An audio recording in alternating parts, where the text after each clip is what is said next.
రోషంగా నిలబడాలి. సైతానుగాడి గుండెల్ని వణికించాలి.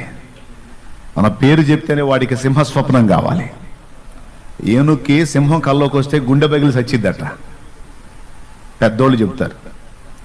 సైతానుగాడికి మనం జ్ఞాపకం వస్తే గుండె వణకాల వాడికి. అమ్మో సామాన్యాలు కాదురా నాయన, అమ్మో సామాన్యాలు కాదురా నాయన. అలాంటి రోషం కలిగిన జీవితం జీవించాలి.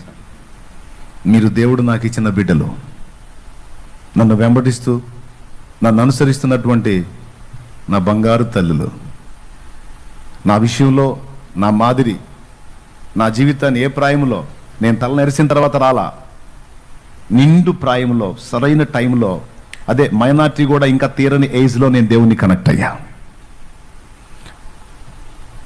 ఎందుకు ఈ మాటలు చెప్పానంటే, కొంతమంది యవనస్తులు భక్తి మాటలు చెప్తుంటే వాళ్ళు అన్ని అనుభవించి ఇప్పుడు చెప్తా ఉంటారు, మనం కూడా అనుభవించొద్దా ఏంటబ్బా అంటారు కొంతమంది ఆడపిల్లలు. మనం కొన్ని అనుభవించాలి, ఆ తర్వాత మనం వెళదాం లేబ్బా అంటారు. అప్పుడు నువ్వు చెప్పొచ్చు, నోరు ముయ్యబ్బా, శాలెమ్మన 20 ఏళ్ల ప్రాయంలోనే వచ్చాడబ్బా అని నువ్వు చెప్పొచ్చు.